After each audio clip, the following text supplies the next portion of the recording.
Question number 32. In this question, we have to find out the correct statements associated with quantum mechanical simple harmonic oscillator. So, for the simple harmonic oscillator, the eigen energy value is defined as E equals to n plus 1 by 2 h cut omega, or E equals to n plus 1 by 2 h nu, where nu is the frequency, omega is angular frequency, and n is the principal quantum number.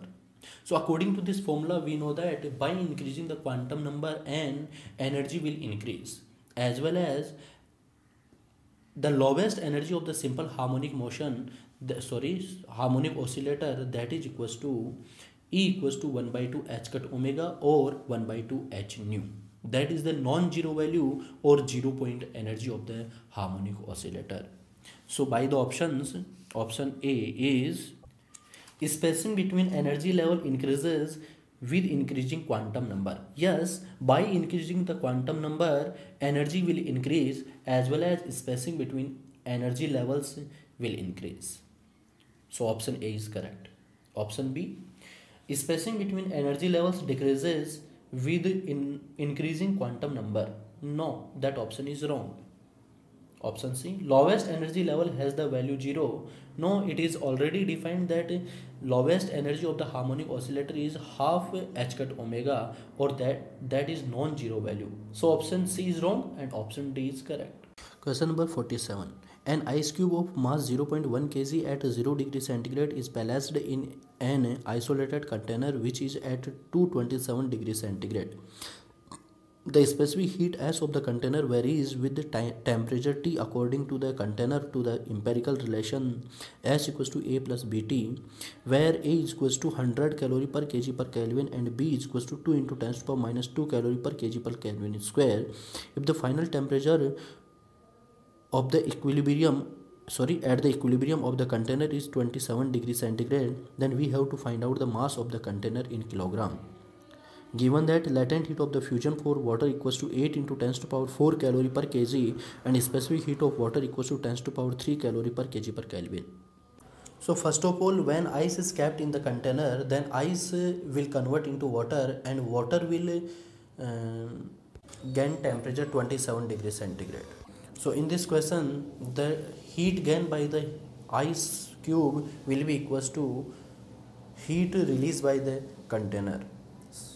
So let the initial temperature of the container is given 227 plus 273 equals to 500 Kelvin, and initial temperature of the ice is 273 Kelvin, and the equilibrium temperature is room temperature, and that is equals to 300 Kelvin. So first of all, we will calculate the heat gained by the ice cube, which has the equilibrium temperature 27 degrees centigrade or 300 Kelvin. That will be equals to latent heat plus heat due to change in temperature. That is equals to mass of the ice into latent heat of fusion of ice plus mass of ice into specific heat of water from 273 Kelvin to 300 Kelvin. That is equals to mass of the ice 0.11 into latent heat of the fusion of ice equals to 8 into 10 to the power 4 plus mass of ice is 0.1 and specific heat of water is 10 to the power 3 and change in temperature is 27. That implies 0.1 into 8 into 10 to the power 4 plus 0.1 into 10 to the power 3 into 27. That is the total heat gained by the ice.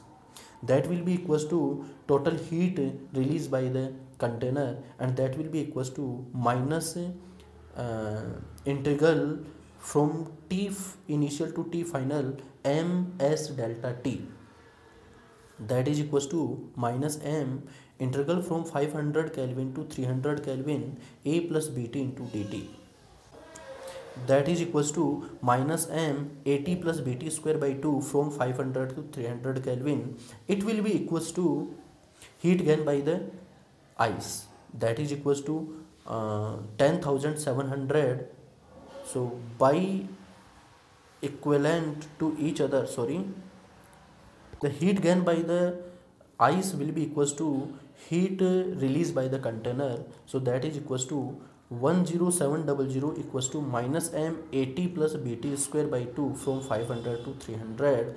By putting the value of A and B and the limit of the integral from 500 to 300, we will get mass of the container M equals to 0.495 kg. Question number 51. In this question, a train moves towards a stationary observer with speed 34 meter per second and its sounds frequency registered by this observer is F1.